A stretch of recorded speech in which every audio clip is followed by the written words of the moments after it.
Today on the Ancestral Findings podcast, Elizabeth Kortright Monroe was our nation's fifth First Lady.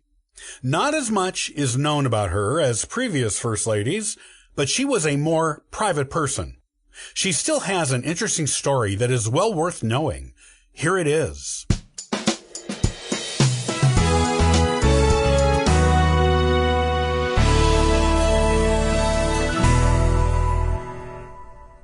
Elizabeth Kortright was the fifth First Lady of the United States, as the wife of fifth U.S. President James Monroe.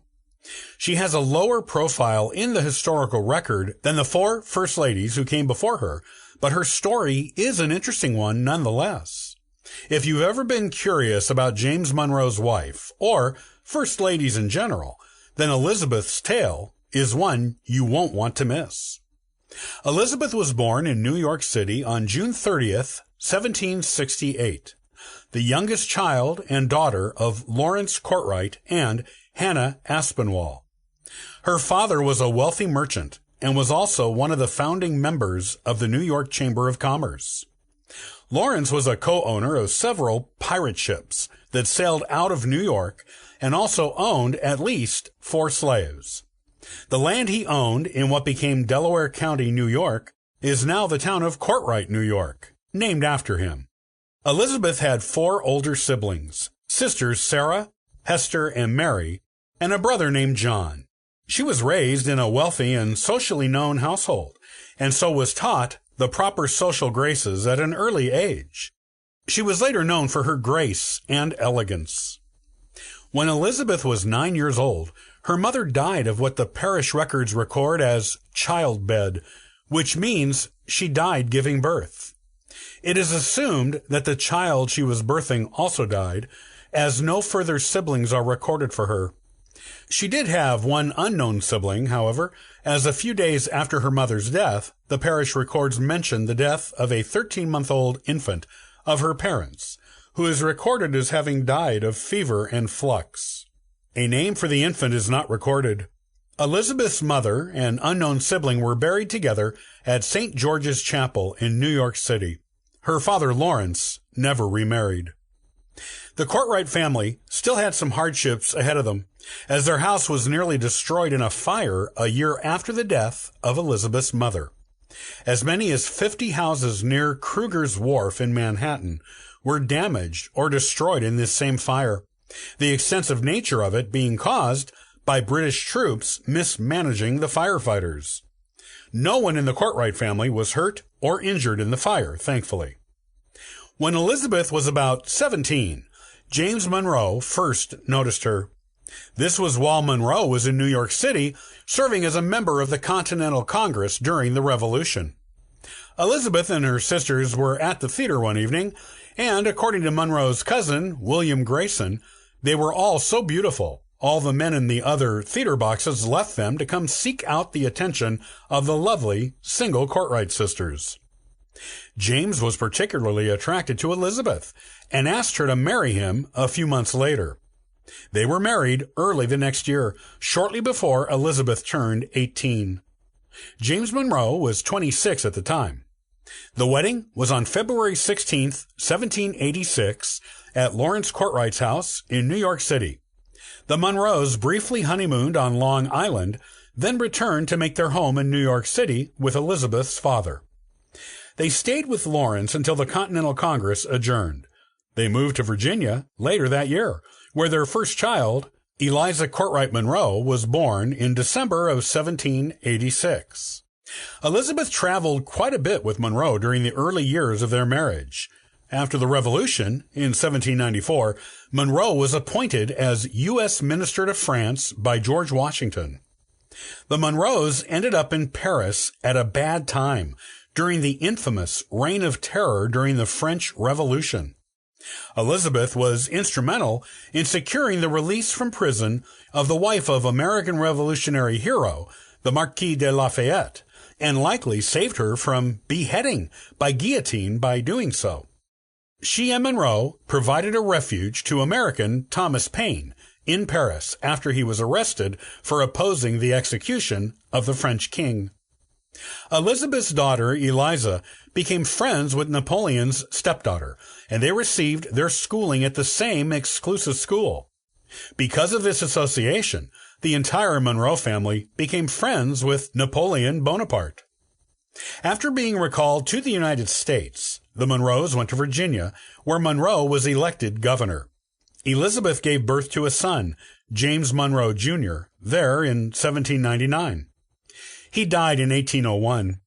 After his birth, Elizabeth had the first of what would become a series of seizures that bothered her for the rest of her life. They eventually became so bad, she had to restrict her social activities. The Monroes had a third child during Monroe's governorship, a daughter named Maria Hester, born in 1802. Monroe was appointed as U.S. Minister to Great Britain by Thomas Jefferson in 1803, and the family moved once more. Elizabeth did not like English society as much as French society, because there was still a lot of coldness from the British towards the Americans at this time. Monroe was appointed U.S. ambassador to Spain during this time, though he remained stationed in Great Britain. In 1804, the family was invited personally by Napoleon Bonaparte to attend his coronation in Paris. The Monroes came back to the United States in 1807, where Monroe was elected to the Virginia House of Delegates, and also began practicing as a lawyer once more. He also served as governor again, then as James Madison's Secretary of War and Secretary of State during the War of 1812. Elizabeth mostly stayed home in Virginia during this time. When Monroe was elected as President of the United States in 1817, Elizabeth went to the White House with him. She began her First Lady duties by hosting his inaugural ball at their private residence, because the White House was still under reconstruction and repairs from the war. The Monroes even furnished the White House from their own collection, since all of the previous White House furniture had been destroyed in the war. Elizabeth was well liked as First Lady, but was not as popular as her predecessor, Dolly Madison, who had set a standard by which all other First Ladies became measured. Part of Elizabeth's lesser popularity seemed to have been because she, along with her eldest daughter, tried to make access to the White House more exclusive than it had been in the past. This was in keeping with French cultural and social traditions, which she liked, but went against the democratic nature of the new nation over which her husband now presided. In spite of this, she generally drew favorable reviews for the parties and other social events she hosted, and General Andrew Jackson, who would later become the 7th U.S. President, always asked about her in his letters to Monroe. In keeping with the traditions of the time, which aimed to respect and protect the privacy of high-born ladies, either Monroe or Elizabeth herself destroyed all of her correspondence between each other and everyone else she ever wrote to sometime before her death. It is because of this tradition that we know so little about Jefferson's wife, Martha. Fortunately, more records exist about Elizabeth outside of her correspondence, giving us a better picture into her life and who she was as a person than we have about Martha.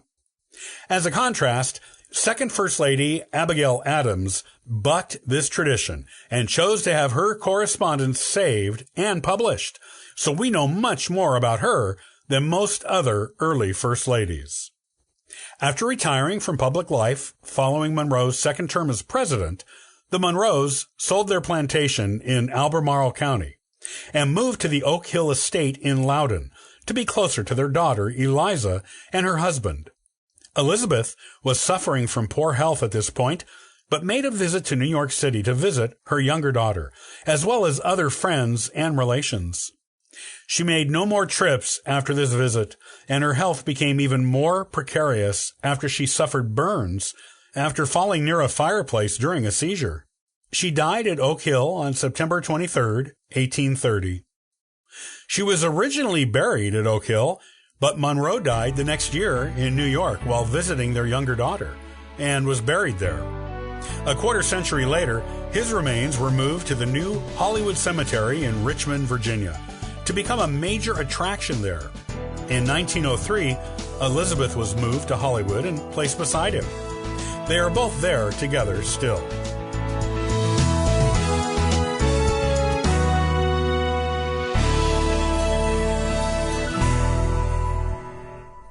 Thanks for joining me today on the Ancestral Findings Podcast. You can subscribe to the podcast on YouTube and iTunes. Also, check out ancestralfindings.com for free genealogy lookups, ebooks, and weekly giveaways. Happy searching!